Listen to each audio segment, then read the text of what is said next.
감정가 17억 1천만원짜리 세종 신축 단독주택이 8억 3,790만원까지 내려왔습니다. 그런데 토지 감정가만 10억 2,600만원입니다. 지금 최저가 땅값보다 1억 8,810만원이나 낮습니다. 숫자만 놓고 보면은 155평 땅을 감정가보다 싸게 사고 준공 2년차 53.8평 주택은 사실상 얹어서 받는 셈이 됩니다. 하지만 이렇게 싼 데는 이유가 있습니다. 이 집은 아직 미입주로 보이는데 보존등기 28일 만에 9억 3,687만원의 가압류가 붙었습니다. 뒤이어 2건이 더 들어와서 준공 넉 달 만에 가압류만 3건이 됐습니다. 더 이상한 점은 가압류를 건 사람의 주소였습니다.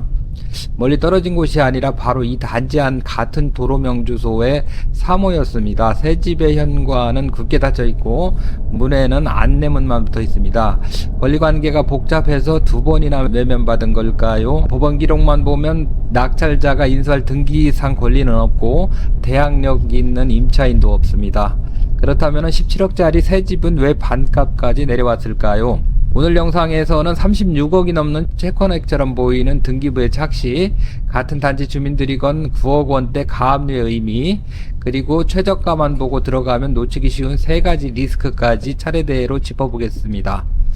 안녕하십니까, 부동산 장인입니다. 오늘 물건은 세종 해밀동 6블록형 단독주택 경매입니다.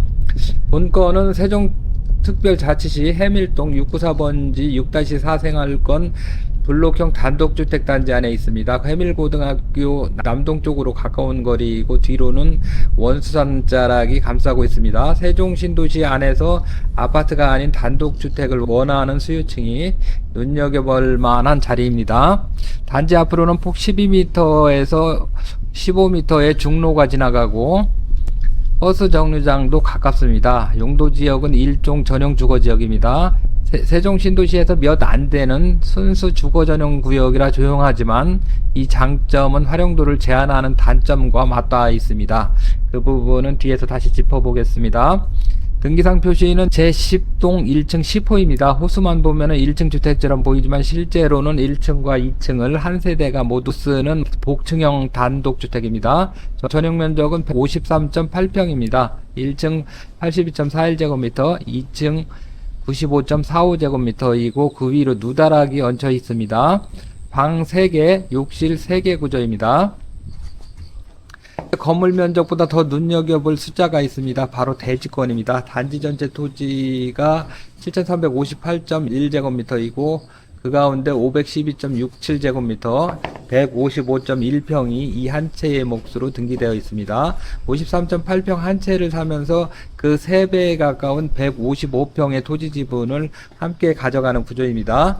사용 승인일은 2024년 8월 9일이고 위반 건축물 표시는 없습니다. 태양광 설비가 들어가 있으며 단지 안에 주민공동시설과 게스트하우스는 공용 부분으로 잡혀 있습니다. 서류상으로는 새 집의 장점이 분명합니다. 문제는 그 다음부터입니다. 이 물건은 집의 외관보다 등기 날짜의 순서가 더 중요합니다. 등기부를 시간순으로 따라가 보겠습니다. 2024년 8월 9일 사용 승인이 떨어집니다. 한 달 반 뒤인 9월 30일 시행사인 주식회사 어반가든 앞으로 소유권 보존 등기가 되고 같은 날 여산농협으로부터 근저당권이 설정됩니다. 채권 최고액은 13억 2천만 원입니다. 여기서 그냥 지나치면 안 되는 대목이 있습니다. 이 근저당은 처음에 건물에만 설정되었습니다. 당시에는 대지권 등기가 없었기 때문입니다. 대지권 등기는 9달 뒤인 25년 6월 19일에야 이루어지고 은행은 25년 7월 4일 그 대지권을 담보에 추가합니다. 그리고 바로 그 9달의 빈틈에서 이 집의 사연이 폭발합니다. 보존 등기 후 딱 28일째인 24년 10월 28일 대전지방법원의 가압류 결정이 등기부에 올라옵니다. 청구 금액은 9억 3,687만원, 두 사람이 각각 4억 6,843만 5천원씩 청구했습니다. 새 집 한 채 가격에 가까운 돈이 한 번에 묶인 겁니다.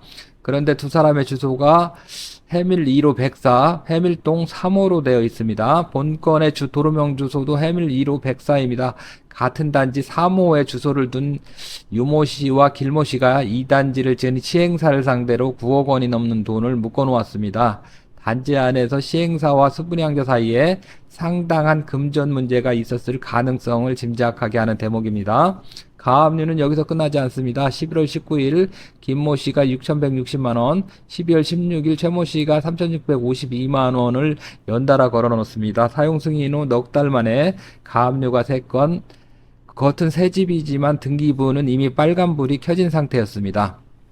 결국 2026년 1월 23일 여산농협이 임의경매를 신청합니다. 대전지방법원 2026 타경 600152 경매 8개 사건이고 청구액은 11억 6,254만 원입니다. 뒤이어 세종세무서에 압류까지 들어옵니다. 자금 문제가 세금 체납으로까지 번진 모습입니다. 이제 가장 중요한 질문입니다. 이 복잡한 권리들이 낙찰자에게 넘어올까요? 등기 기록상 말소 기준이 되는 권리는 24년 9월 30일 여산농협의 근저당권입니다. 그 뒤에 가압류 3건과 압류 2건, 경매 기일 등기는 매각으로 소멸하는 것으로 정리되어 있습니다. 기록상 인수되는 등기 권리는 없습니다. 임차권 관계도 비교적 단순합니다. 법원 기록상 신고된 임차인이 없고 전입세대 열람에서도 세대가 확인되지 않았습니다. 집행관은 폐문으로 사람을 만나지 못했고 안내문만 붙이고 돌아왔습니다. 준공 이후 실제 입주가 이루어지지 않은 것으로 보입니다. 따라서 현재 자료상 보증금 인수 위험은 확인되지 않습니다. 다만 폐문 상태였던 만큼 입찰 직전 실제 점유 여부는 현장에서 한 번 더 확인하는 게 좋겠습니다. 그리고 등기부 숫자에는 36억 원의 착시가 있습니다. 채권 최고액을 줄줄이 더하면 36억 원이 넘어서 감정가의 2배처럼 보입니다. 하지만 을구 2번 근저당은 별도의 새 대출이 아니라 기존 13억 2천만 원의 근저당의 담보에 대지권을 추가한 등기입니다. 이 경매 청구액도 11억 6천만 원대입니다. 합계 숫자만 보고 겁먹고 돌아설 사안은 아닙니다. 이제 가격을 보겠습니다. 감정가 17억 1천만 원 가운데 토지가 10억 2,600만 원이고 건물이 6억 8,400만 원입니다. 토지 비중이 60%입니다. 평당 평가액은 토지 약 662만 원, 건물 약 1,271만 원입니다. 1회차 6월 11일 17억 1천만 원이 유찰되었고 2회차 17월 16일 11억 9,700만 원도 유찰되었습니다. 그리고 3회차인 8월 20일 8억 3,790만 원에서 시작합니다. 입찰 보증금은 10%가 필요합니다. 여기서 초반의 숫자를 다시 보겠습니다. 토지 감정가가 10억 2,600만 원인데 최저가는 8억 3,790만 원입니다. 정확히 1억 8,810만 원 났습니다. 최저가에 낙찰된다면은 155평 토지 지분을 감정가보다 싸게 취득하면서 준공 2년차 53.8평 주택의 건물 가치는 사실상 가격에 반영되지 않는 셈이 됩니다. 이 물건의 가장 강력한 매력은 바로 여기입니다.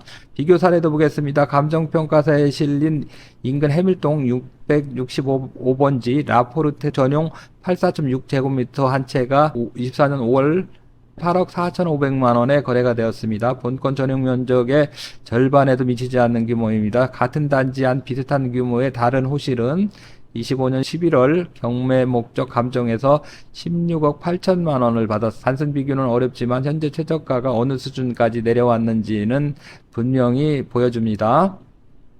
그런데 이렇게 숫자가 좋아 보이는 물건을 시장은 왜 2번이나 외면했을까요? 싼 물건에는 싼 이유가 있습니다. 지금부터는 입찰가를 낮춰야 하는 3가지 리스크를 보겠습니다. 첫째는 활용도입니다. 제1종 전용주거지역은 단독주택 중심의 순수 주거지역입니다.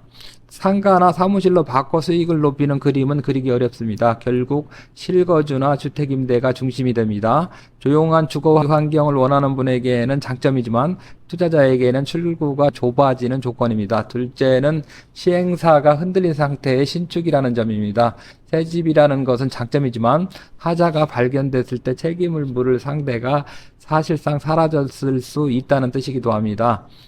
내부는 폐문 상태여서 감정평가도 유사평형의 평균적인 이용 상황을 반영을 했습니다. 입찰 전에 하자보수 보증 가입 여부, 누수와 결로, 설비 작동 상태, 미납 관리비 등을 반드시 확인해야 하겠습니다. 셋째는 황금성입니다. 대지 155평 규모의 단독주택을 받아줄 매수층은 아파트보다 확실히 얇습니다. 세종 연립 다세대 매매 가격 지수도 24년 초 101.9에서 25년 99.2 2까지 내려왔습니다. 같은 단지의 경매 물건이 추가로 나오면 정상 매매가보다 경매 낙찰가가 새로운 시세 기준이 될 수도 있습니다. 싸게 낙찰받는 것만큼 나중에 누구에게 팔 것인지가 중요한 물건입니다. 정리하겠습니다. 현재 기록상 인수되는 등기 권리와 대항력 있는 임차인은 확인되지 않습니다. 세종 신도시 안에서 155평 대지권이 붙은 준공 2년차 단독주택이 토지 감정가보다 낮은 8억 원대에 시작합니다. 세종의 단독주택을 오래 기다릴 실거주 수요자라면은 다시 만나기 쉽지 않은 조건입니다. 반대로 단기 시세 차익이 목적이라면은 좁은 매수층과 하자 위험을 입찰가에 충분히 반영을 해야지 되겠습니다.